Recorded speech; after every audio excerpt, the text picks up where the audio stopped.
দেখতে দেখতে রোজা সব শেষ হয়ে গেল আর ফাইনালি এখন আমি একটু সময় পেয়েছি আমার ভ্লগগুলো এডিট করার জন্য। এটা হচ্ছে রোজার একটা ভ্লগ, চাঁদ রাতের আগের দিন।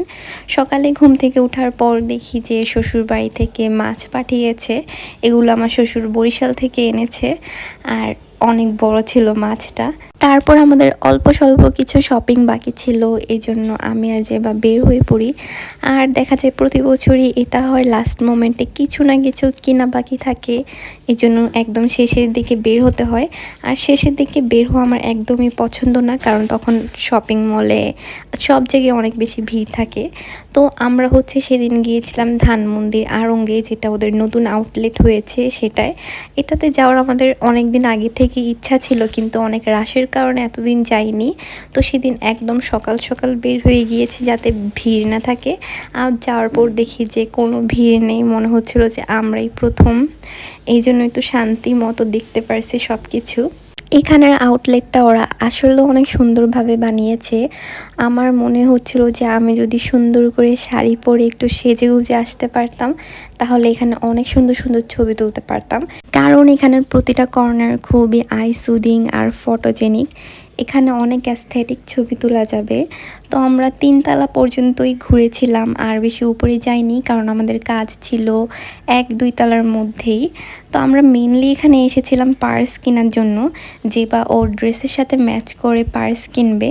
তো অনেক ঘোরার পর এখানে কোনো লাইট কালার, মানে হোয়াইট, অফ হোয়াইট বা বেবি পিঙ্ক এরকম কোনো কালার আমরা ব্যাগ পাইনি, সব রেড টাইপ ব্যাগ দিয়ে ভরা। তো স্যাডলি আমরা এখান থেকে কোনো ব্যাগ নিতে পারিনি। তারপর আমরা একটা জুয়েলারি সেকশনে গেলাম, এখানে কিছু ইয়াররিংস দেখছিলাম, সুন্দর ছিল সবগুলো, কিন্তু ছিল একটু বেশি ওভার প্রাইসড, যেটা আমার বাজেটের সাথে ম্যাচ করে না। তারপর একটু হোম ডেকোর সেকশনে গেলাম, এটা ছিল বেসমেন্টে। আর আড়ঙ্গের সব থেকে সুন্দর পার্টি হচ্ছে ওদের হোম ডেকোর সেকশন, যেটা আমাকে অলওয়েজ টানে। আমার কাছে মনে হয় পুরো আড়ং অনেক ওভার প্রাইসড হলেও ওদের হোম ডেকোরের মধ্যে অনেক রিজনেবল জিনিস পাওয়া যায়, যেমন 10-20 টাকা থেকেও ওদের প্রাইসিং স্টার্ট হয়। তো কিছু না কিছু নিয়ে আসা যায়। তো এখানে আমি ঘুরে ঘুরে দেখছিলাম যে কী নেওয়া যায়, কারণ ওদের ড্রেস জামা জুতা থেকে তো আমি কিছু নিতে পারবো না আর নিবও না। তো এখান থেকে আমি ফাইনালি একটা জিনিস নিয়েছি, যেটা আমি বাসায় গিয়ে দেখাবো। আর হচ্ছে যেবার ডিজায়ার ব্যাগ পাইনি, তো আমরা স্যাড হয়ে এখান থেকে বের হয়ে যাচ্ছি। আর আমি এখানে বসে বসে রেদওয়ানের জন্য ওয়েট করছিলাম, ওর একটা কাজে ধানমন্দি আসবে, তো আমাকে বললো একটু ওয়েট করতে। আর এখানে যাওয়ার পথে দেখলাম আমাদের কলেজ, যেখান থেকে আমাদের স্টোরি শুরু হয়। তারপর রেদওয়ান আসলো আর ওর সাথে গেলাম একটা মনিটরের দোকানে, এখান থেকে ও একটা মনিটর কিনলো, আর এটাই ছিল ওর ঈদ শপিং।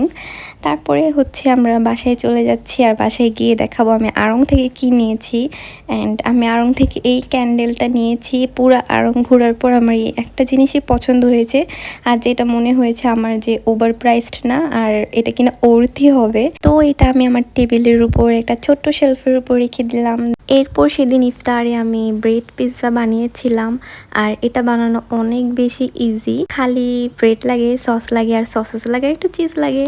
দেন ইফতার করলাম। ইফতারের পর আমি আর যে আবার বের হয়েছি শপিংয়ের জন্য। তো প্রথমেই রেদওয়ানের বাসার এখানে আসি, দেন ও আসে, তারপর আমাদেরকে একটু চা খাওয়াই, কারণ ইফতারের পর আমরা আজকে চা খাওয়ার টাইম পাইনি। দেন চলে যাই ওয়ারিতে, ওয়ারির আড়ঙ্গে। এখান থেকে আব্বুর জন্য একটু পাঞ্জাবি দেখছিলাম, কারণ আব্বুকে পাঞ্জাবি দেওয়া হয়নি এবার এখনও। তো অনেকক্ষণ পছন্দ করে এই একটা পাঞ্জাবি আমাদের পছন্দ হয়, আর প্রচুর প্রচুর প্রচুর ভিড় ছিল ওই দিন। দেন এরপর একটু প্রায়রে গেলাম, আমি একটা ব্যাগ পছন্দ করেছিলাম অনলাইনে, যাওয়ার পর সেটা পাইনি। তো আমার না পেরে আমি অন্য একটা নিয়ে এসেছি, যেটা আমার তেমন একটা পছন্দ হয়নি, আমি বাসায় গিয়ে দেখাবো।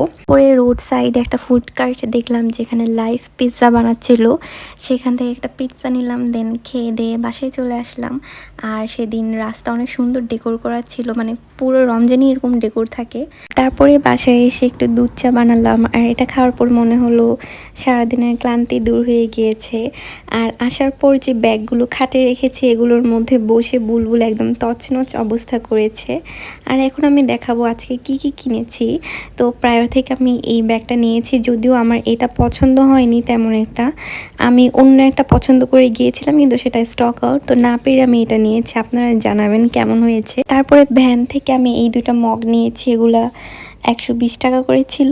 আর এই মগটাও নিয়েছি, এটা ছিল 150 টাকা। তারপরে একটু টেস্ট নিয়ে আমি রাত 1টা বাজে মেহেদি দিতে বসেছি, কারণ পরের দিন যেহেতু চাঁদ রাত আমরা শিওর ছিলাম, তো অর্গ্যানিক মেহেদি কালার হতে একটু সময় লাগে, তাই আগের দিন মানে চাঁদ রাতের আগের দিন রাতেই দিয়ে ফেলেছি। এটা হচ্ছে পরের দিন সকালে মানে চাঁদ রাতের দিন আমি সকালে ঘুম থেকে উঠে আমি হাতের আরেক পাশে মেহেদি লাগিয়ে ফেলেছি, কারণ আমি জানি আমি রাতে একদমই সময় পাবো না। এরপর মেহেদিটা একটু শুকানোর পর আমি একটু চিনির পানিও দিয়েছিলাম, কারণ শুনেছি চিনির পানি দেওয়ার পর নাকি কালার আরেকটু সুন্দর হয়, আর একটু ভালো হয়। এরপরে হচ্ছে আমার মনে হলো যে আমি মেহেদি দিয়ে এখনও স্যাটিসফাইড হতে পারিনি, এজন্য আরেকটু নিচে দিয়ে দিচ্ছিলাম।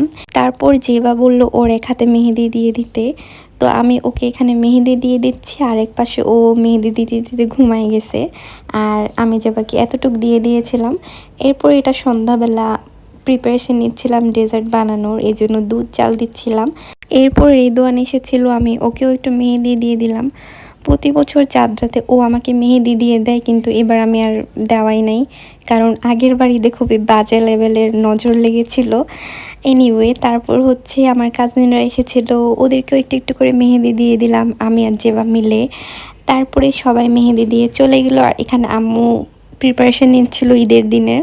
এখানে আম্মু গরুর মাংস রান্না করছিল, রাতের বেলায় গরুর মাংসটা রান্না করে রাখে, কারণ পরের দিন আর সময় পাওয়া যায় না। আর এখানে আমি শাহি টুকরা বানানোর প্রিপারেশন নিচ্ছিলাম, আর এক সাইডে হচ্ছে যে বা চা বানাচ্ছিল। আমি অনেক আগে থেকে প্ল্যান করে রেখেছিলাম যে এবার ঈদে আমি শাহি টুকরা বানাবো, যদিও এর আগে আমি কোনোদিন শাহি টুকরা বানাইনি, এটা আমার ফার্স্ট টাইম। এরপর একটু চায়ের ব্রেক নিলাম, আর রান্নাঘরে এত গরম ছিল সেদিন, একদম মনে হয় হিট স্ট্রোক করার মতো অবস্থা। তো একটু পরপরই রুমে গিয়ে একটু বাতাস নিচ্ছিলাম। আর এখানে এক সাইডে আমি শাহি টুকরা বানাচ্ছিলাম, আরেক সাইডে হচ্ছে কাস্টার্ড। এবার আমার নবাবী সেমাই নাকি কী যেন একটা সেমাই বলে, ওইটা বানানোর প্ল্যানও ছিল, কিন্তু সময় পাইনি, এই জন্য আম্মু লাস্টে নর্মাল সেমাই রান্না করেছিল। আর এখানে কাস্টার্ডটা প্রায় হয়ে গিয়েছে, আর শাহি টুকরাও প্রায় বানানো শেষ। আর শাহি টুকরা বানানো এত এত ইজি, মানে সবচেয়ে ইজিয়েস্ট ডেজার্ট হচ্ছে শাহি টুকরা। আর এটা এত মজা হয়েছিল, পরের দিন সকালে খাওয়ার পর আমার মনে হচ্ছিল আমি নিজেকে নিজে একটু চুম্মা দিই, এত মজা হয়েছিল। এরপর রাত বাজে তখন 1টা কি 2টা, তখন মনে হলো যে আমরা হালকা পাতলা একটু সেট আপ করি মেহেদির পিকচার তোলার জন্য। তো এটাই ছিল আমার চাঁদ রাতের ব্লগ। নেক্সট ঈদ ব্লগও আসবে, সো স্টে টিউনড।